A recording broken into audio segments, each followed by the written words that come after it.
The desperate signal. The peaceful planet of Kepler 442 bits had known only harmony for centuries. The blue-skinned Altarians lived in crystal cities that gleamed under their twin suns. Their leader, Elder Voss, governed with wisdom that had kept their world free from conflict for generations. But now, everything was about to change. Captain Rex of the human cargo ship Wanderer was 3 days into a routine supply run when his communications officer, Lisa, picked up the distress signal. The message crackled through the static of deep space, desperate and urgent. Please, anyone who receives this, we need help. The devourers have found us. Our defenses are failing. We are a peaceful people with no weapons, no warriors. If there are any protector species listening, please help us. Our coordinates are... Lisa looked up from her station, her face pale. Captain, they're broadcasting on every frequency. This isn't meant for us specifically. Rex rubbed his beard thoughtfully.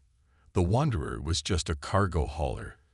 20 crew members, basic shields, and cargo holds full of farming equipment meant for the outer colonies. They weren't military. They weren't even well armed. What are these devourers they mentioned? Asked Tom, the ship's engineer. Never heard of them, Rex replied. But if someone's calling for help. The message repeated, growing weaker each time.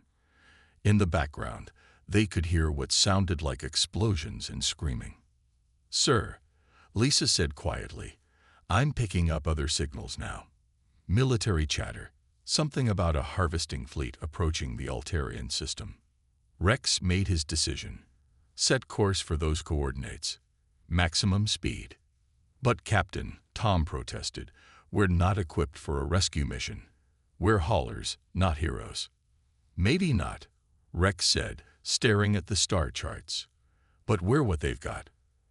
As the Wanderer jumped to hyperspace, none of them realized they were about to discover something the galaxy had never seen before.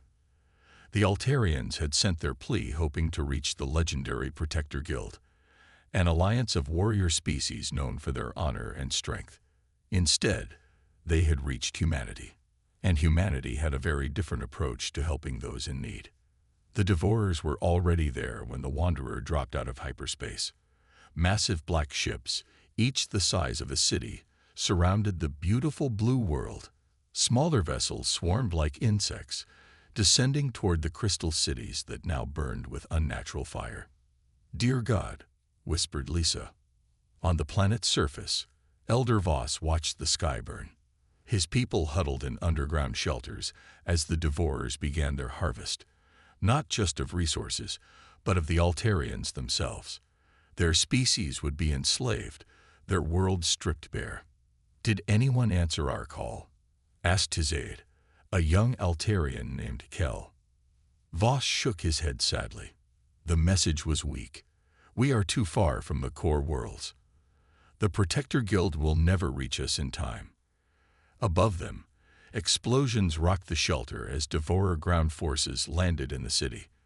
But in space, Captain Rex was studying the enemy fleet through his ship's limited sensors. 23 massive vessels, hundreds of smaller craft. The Wanderer's computer estimated over 50,000 enemy combatants. This is suicide, Tom muttered. No, Rex said calmly. This is Tuesday. He opened a channel to his crew. All hands, this is the captain. We've got a planet full of innocent people being attacked by what our sensors tell us are slavers and planet killers. We're outnumbered about 3,000 to 1. Outgunned by ships that could vaporize us without trying, and our heaviest weapon is the cargo bay crane. The crew listened in silence. But here's the thing, Rex continued. They called for help, and we answered. So we're going to help them. Lisa, start broadcasting on all frequencies. Tell every human ship within 100 light years what's happening here. Tom, I need you to rig every piece of equipment we have into something useful.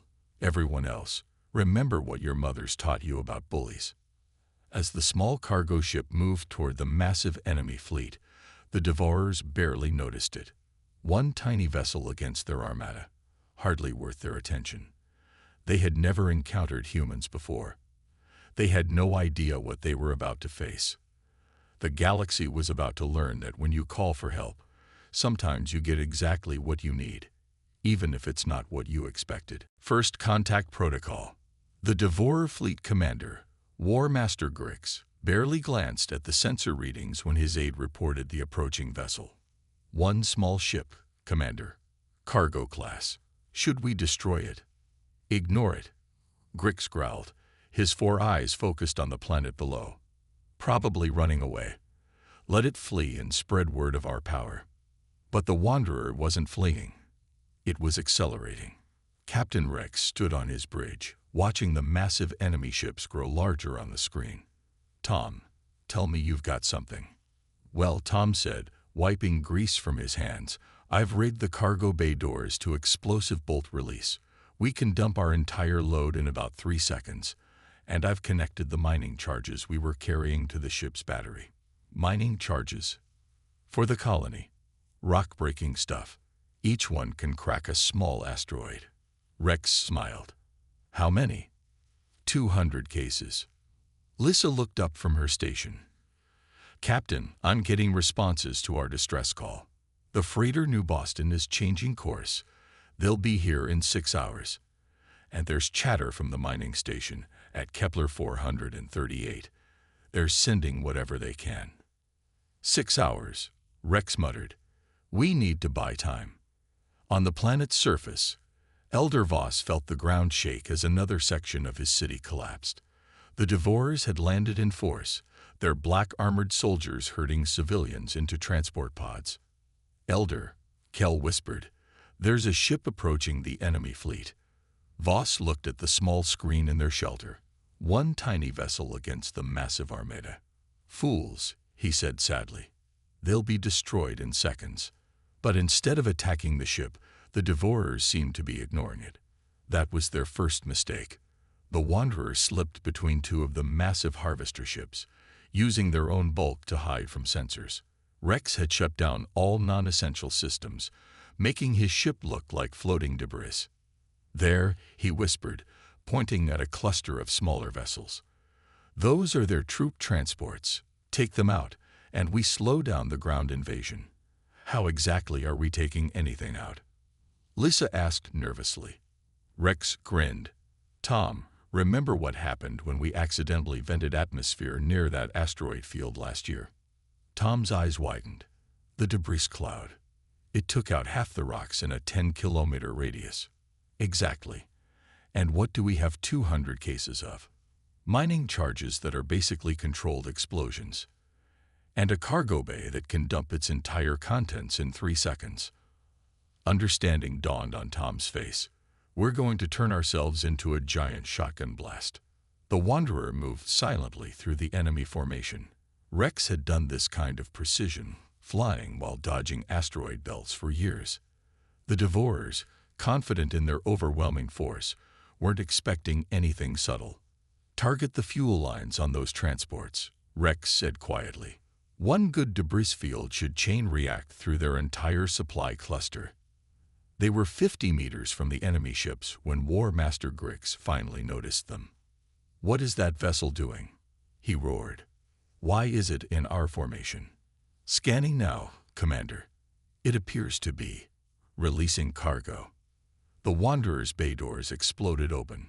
200 cases of mining charges, each one timed to detonate in sequence, spread out in a perfect pattern.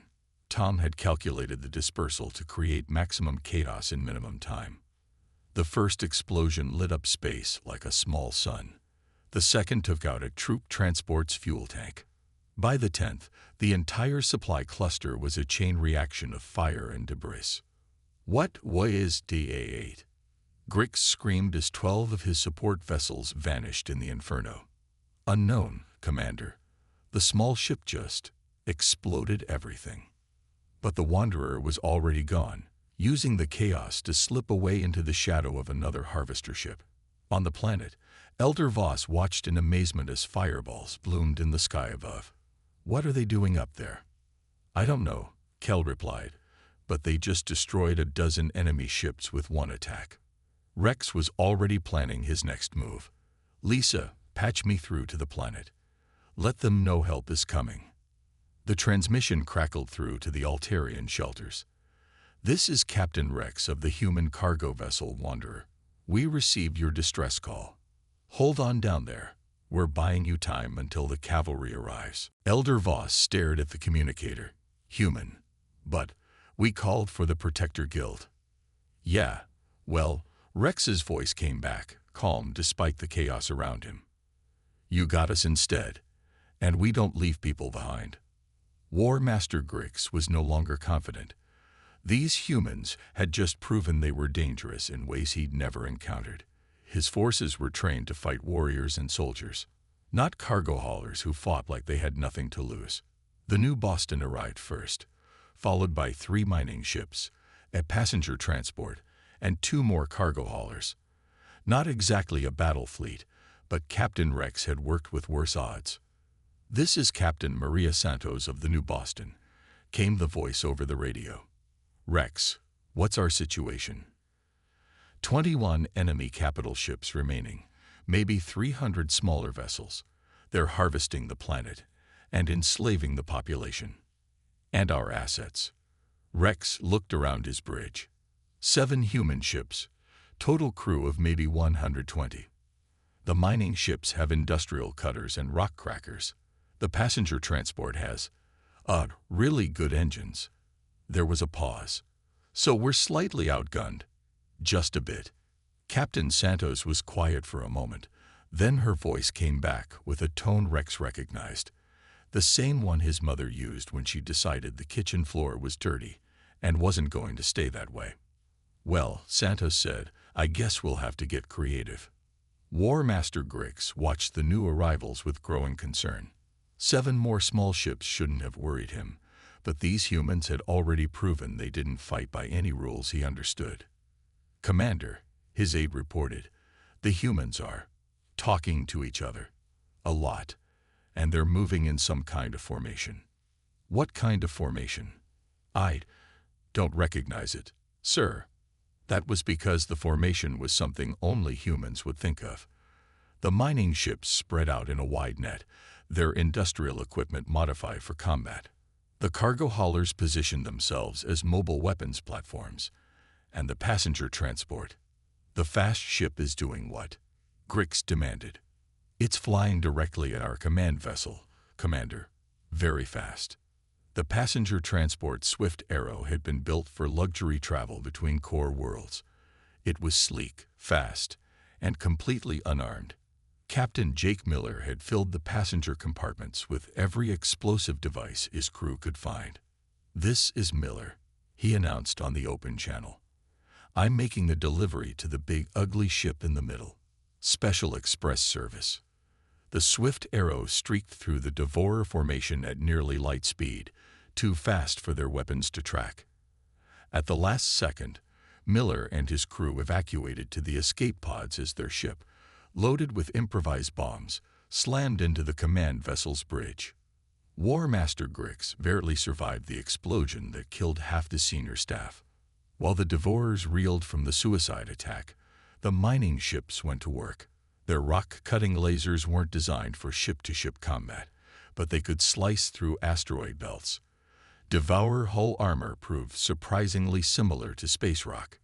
Captain Santos coordinated the attack from the New Boston. "Target their engines first. Can't harvest a planet if you can't maneuver." "Copy that," came the reply from the mining ship Deep Dig.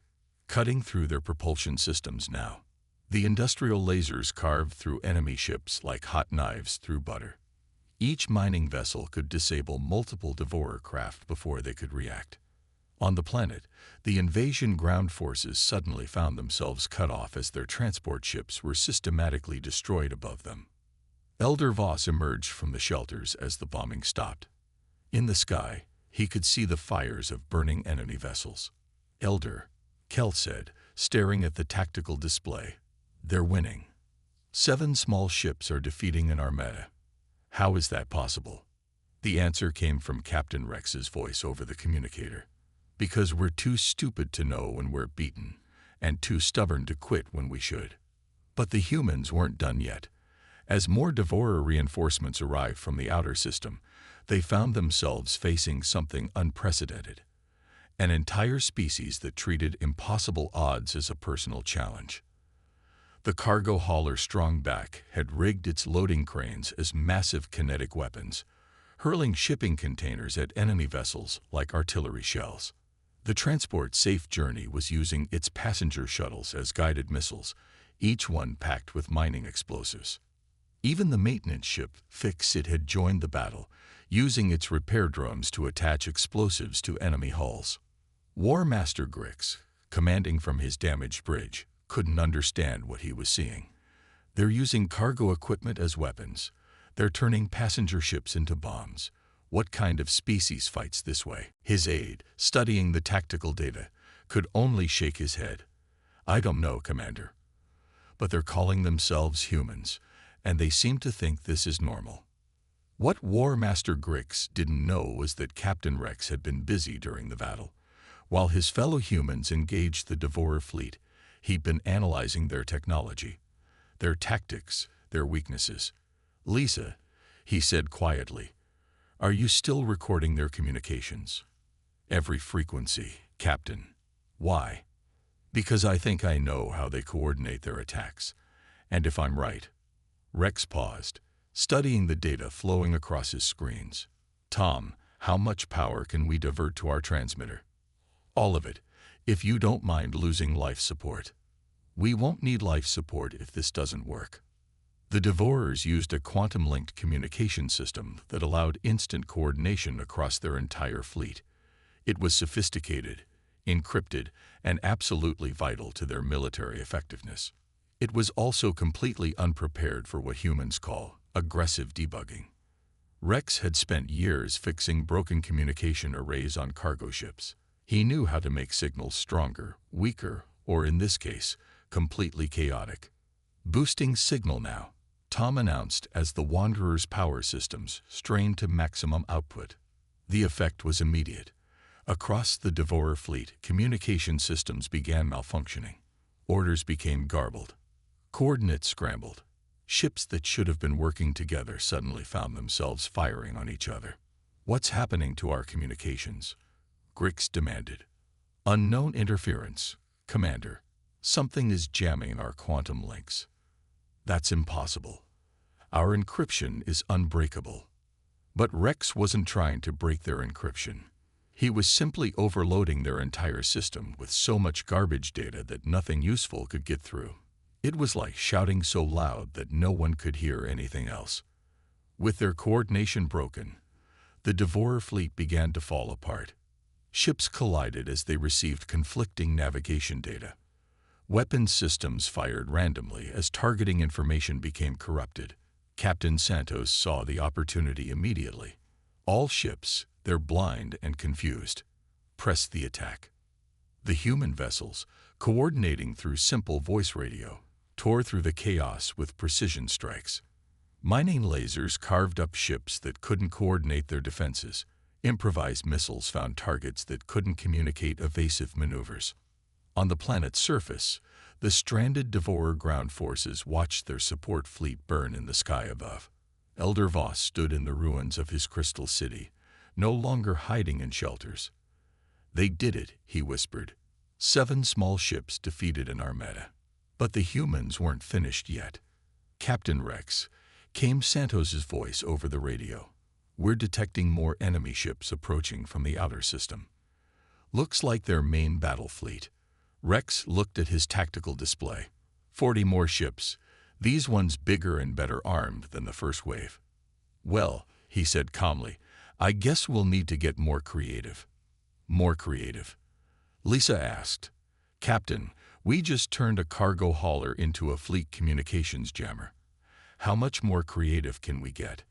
Rex smiled, the same expression he'd worn when he decided to help a planet full of strangers against impossible odds. Tom, he said, remember that experimental fuel mixture the colonies have been working on. The one that's supposed to make hyperspace jumps more efficient. The unstable stuff that nobody wants to transport because it might explode. That's the one. How much do we have in storage? Tom checked his manifest. About 50 tons. Why?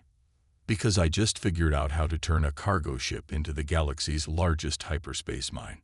The plan was insane, even by human standards.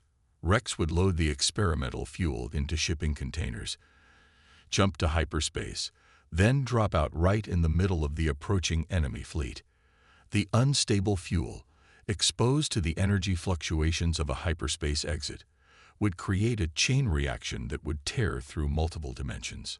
That could destroy everything in a 10-light-year radius, Tom pointed out. Or, Rex replied, it could just destroy the bad guys. Sometimes you have to roll the dice. War Master Grix, watching his communications slowly return to normal, felt a chill when his sensors detected the small cargo ship powering up its hyperspace drive. Where is that human vessel going? He demanded. Unknown, Commander. But it's heading directly for our reinforcement fleet.